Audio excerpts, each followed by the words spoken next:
Assalamualaikum warahmatullahi wabarakatuh. Kami dari kelompok 5 Indralaya. Sebelumnya, perkenalkan saya Despin Surpita dari Pendidikan Kimia Universitas Sriwijaya. Beserta rekan saya ada Saya Maulina Dinda Putri dari Pendidikan Kimia Universitas Sriwijaya. Saya Anggraini dari Prodi Pendidikan Kimia Universitas Sriwijaya. Dan saya Meikana Lestari dari Prodi Pendidikan Kimia Universitas Sriwijaya.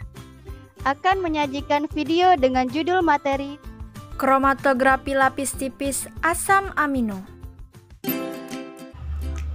Tujuan pembelajaran, mahasiswa mampu melakukan proses evaluasi diri terhadap kelompok kerja yang berada di bawah tanggung jawabnya dan mampu mengelola pembelajaran secara mandiri.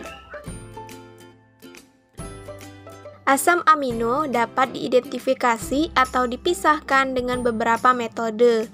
Salah satunya adalah melalui kromatografi lapis tipis. Pemisahan asam amino dengan metode ini didasarkan oleh kemampuan suatu jenis asam amino yang terlarut dalam suatu campuran pelarut pada fase stasioner atau yang lazim disebut sebagai fase diam, di mana bila suatu zat terlarut yang terdistribusi dalam dua pelarut dengan volume yang sama dan tidak saling bercampur sehingga perbandingan konsentrasi zat terlarut di dalam kedua pelarut seimbang. Pada kromatografi lapis tipis yang digunakan sebagai fase stasioner adalah suatu lembaran tipis silika gel. Kromatografi lapis tipis merupakan metode kromatografi paling sederhana yang banyak digunakan. Peralatan dan bahan yang dibutuhkan untuk melaksanakan pemisahan dan analisis sampel dengan metode KLT ini cukup sederhana, yaitu sebuah bejana tertutup yang berisi pelarut dan lempengan KLT. Alat yang digunakan yaitu pelat KLT, botol semprot, beker gelas, batang pengaduk, gelas ukur, neraca analitik, gelas arloji, dan open. Bahan yang digunakan yaitu N-butanol, asam asetat, aquades, silika gel, alanin, glisin, triptofan, histidin, ninhidrin, dan kupri sulfat.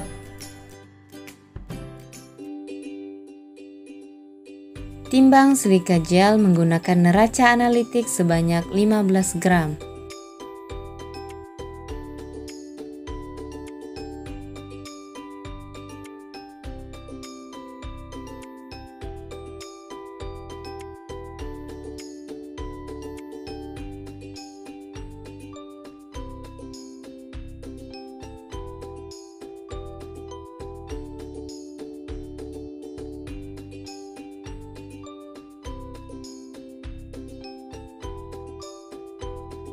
Masukkan ke dalam beker gelas.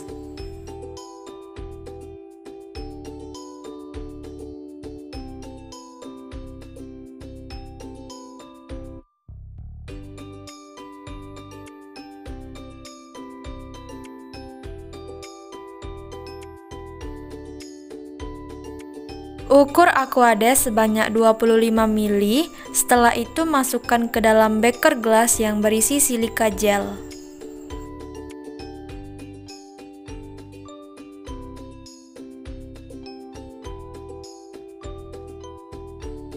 Aduk campuran tersebut hingga tercampur rata.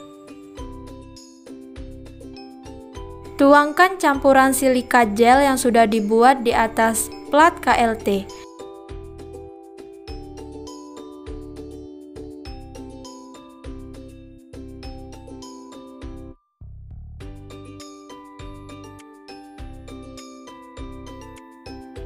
Kemudian ratakan. Perhatikan jangan sampai terlalu tipis dan terlalu tebal.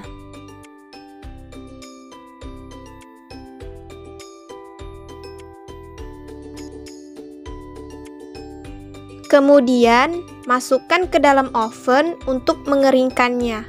Tunggu sampai kering.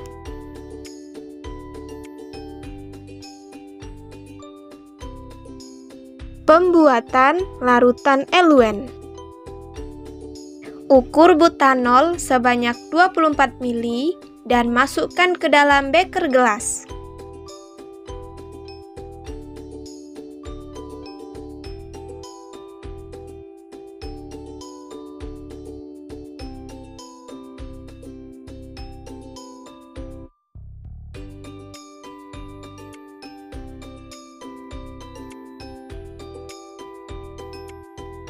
Ukur asam asetat sebanyak 6 ml dan tambahkan ke dalam beker gelas yang berisi butanol tadi.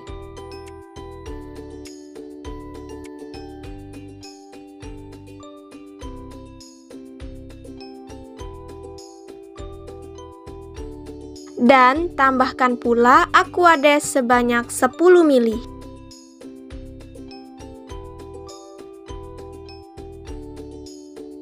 Plat kromatografi lapis tipis yang sudah kering ditetesi menggunakan sampel asam amino, kemudian dikeringkan. Alanin,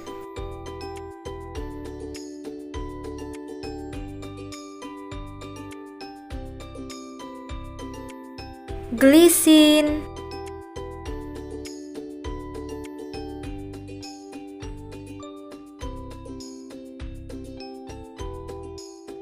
triptofan,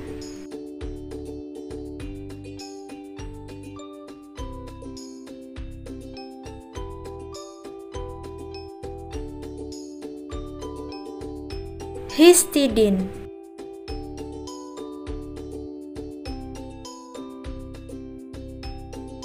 Kemudian masukkan larutan eluen ke dalam penyangga besi untuk perendaman plat.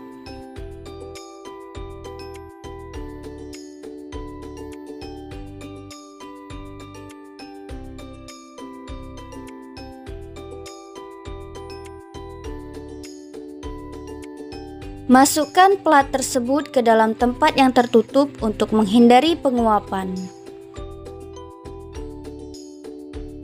Kemudian, tunggu sampai pelarut naik ke atas. Keluarkan plat dari tempat tertutup lalu keringkan. Semprot plat KLT menggunakan ninhidrin.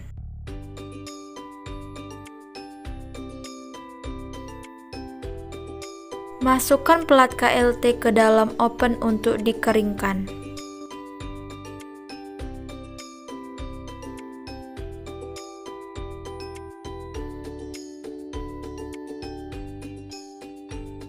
Lakukan penyemprotan kembali menggunakan kupri sulfat.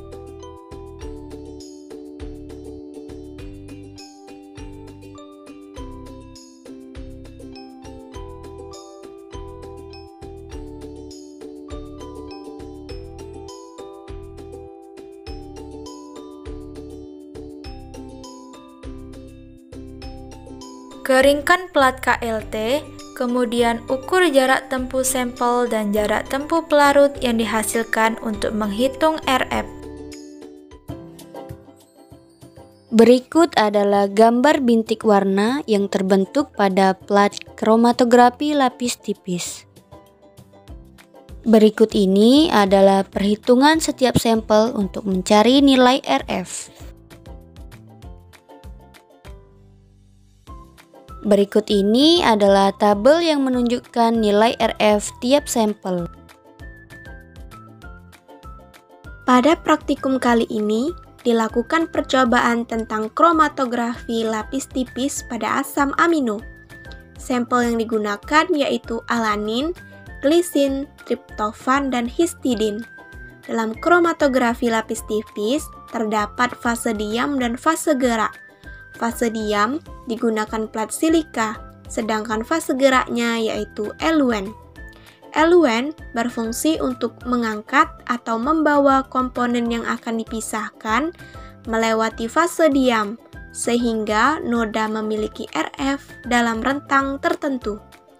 Eluen dapat naik ke bagian atas plat disebabkan oleh prinsip kapilaritas cairan, yaitu naiknya cairan melalui pipa kapiler permukaan dengan luas penampang sempit seperti cairan yang terhisap naik pada kertas. Visualisasi bercak dapat dilakukan dengan cara penyemprotan dengan reaksi penampak noda. Adapun pada praktikum ini dilakukan reagen ninhidrin yang dapat bereaksi dengan sampel asam amino dan menghasilkan bercak yang dapat memudahkan untuk melihat seberapa jauh jarak yang ditempuh tiap sampel. Dari hasil perhitungan didapatkan nilai RF dari sampel alanin, glisin, triptofan, dan histidin secara berturut-turut sebesar 0,275, 0,242, 0,604, dan 0,165. Jarak tempuh dari masing-masing sampel terlihat berbeda nilainya. Hal ini dipengaruhi oleh kepolaran atau prinsip light dissolve light dari sampel tersebut.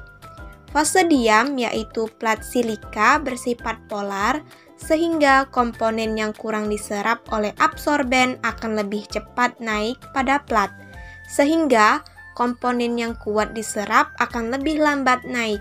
Dalam hal ini, komponen yang kurang diserap oleh absorban adalah sampel yang sifatnya nonpolar, yaitu alanin, glisin, dan triptofan. Dan komponen yang kuat diserap adalah sampel yang sifatnya polar, yaitu histidin, sehingga terlihat bahwa histidin memiliki jarak tempuh paling pendek disebabkan sifatnya yang polar dan akan diserap dengan kuat oleh fase diam. Kesimpulan 1. Metode kromatografi lapis tipis dapat digunakan untuk mengidentifikasi atau memisahkan asam amino. Hal ini terjadi karena perbedaan komposisi kimia dan fisik yang berinteraksi dengan fase diam dan fase gerak ke tingkat yang berbeda, sehingga menciptakan bintik warna. 2. Dari hasil percobaan didapatkan nilai RF untuk alanin adalah 0,275, glisin adalah 0,242, triptofan adalah 0,604, dan histidin adalah 0,165. 3. Asam amino dengan sifat lebih nonpolar akan berada pada jarak terjauh dari titik awal atau nilai RF lebih besar. Sedangkan asam amino yang bersifat polar jaraknya lebih kecil atau nilai RF-nya lebih kecil jika dibandingkan dengan asam amino yang non-polar. Demikianlah dari kelompok kami. Kami akhiri dengan wassalamualaikum warahmatullahi wabarakatuh. Semoga bermanfaat.